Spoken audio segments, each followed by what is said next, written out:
ఒక ఊరిలో పేద కుటుంబం ఉండేది. ఎంత పేద కుటుంబం అంటే వాళ్ళకి ఏదన్నా సమస్య వచ్చినా బాగలేకపోయినా సరే పట్నం పోవాలి. పట్నం పోవాలంటే వాళ్ళ కాడ ఏ వెహికల్ లేని పరిస్థితి, ఆఖరికి సైకిల్ కూడా కొనుక్కోలేనంత పరిస్థితి. ఆ ఊర్లో అతను తండ్రి పనికి వెళ్తూ ఉండేవాడు. వాళ్ళ భార్య అవిటి చెయ్యి, పనికి వెళ్ళలేని పరిస్థితి, ఇంటికాడే ఉంటుంది. వాళ్ళకి ఒక్కడే కొడుకు. కానీ కొడుకు అంటే తండ్రికి మహాప్రాణం. కానీ కొడుకు తండ్రిని పెద్దగా పట్టించుకునేవాడు కాదు.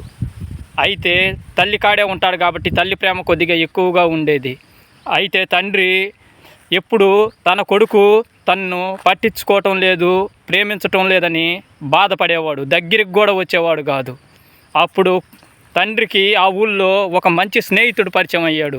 ఆ స్నేహితుడి కాడికి వెళ్ళి తండ్రి, అరే నా కొడుకు ఇది పరిస్థితి, నన్ను పట్టించుకోవటం లేదు, నా నుంచి దూరం అయిపోతాడేమో అని బాధగా ఉందిరా అంటే ఆ స్నేహితుడు అంటాడు, పసిపిల్లోడే కదా చెప్పొచ్చులేరా అని అంటాడు.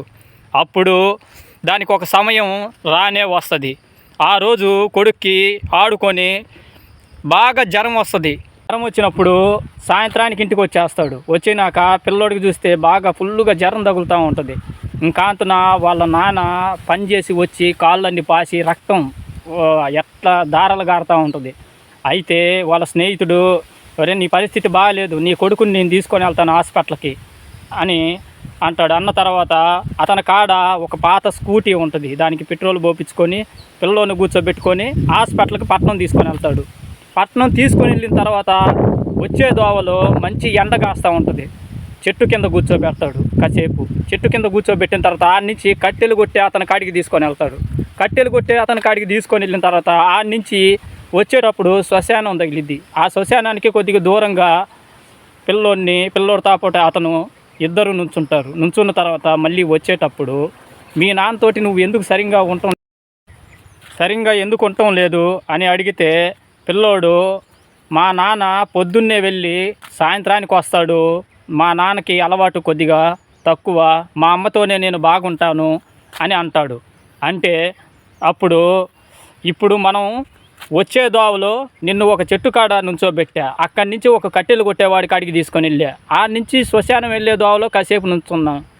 ఇది ఎందుకు నీకు చెప్పాలి అని అంటే, ఇంట్లో తండ్రి లాంటి వాడు మనం చెట్టు కింద ఉన్నాం. చెట్టు మనకేమిస్తుంది? నీడనిస్తుంది. ఆ చెట్టు దాని టైం అయిపోయినాక కట్టెలుగా కూడా ఉపయోగపడతాయి. అందుకని కట్టెలు కొట్టేవాడి కాడికి తీసుకొని వెళ్ళా. అదే కట్టెలు మళ్ళీ మనిషిని కాల్స్తాయి అన్నమాట. అందుకే ఆడ నిన్ను కాసేపు నుంచోబెట్టా. కుటుంబంలో తండ్రి అనేవాడి లాంటి కూడా అట్లానే అన్ని విధాలుగా ఉపయోగపడతాడు బిడ్డల విషయంలో. తండ్రి బాగుంటేనే బిడ్డలు బాగుంటారు, మీరు బాగుంటారు. తండ్రి దేవుడితో సమానమే అని పిల్లవాడికి చెబుతాడు.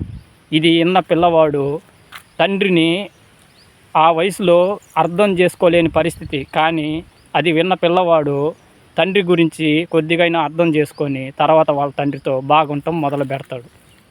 నచ్చితే లైక్ చేయండి.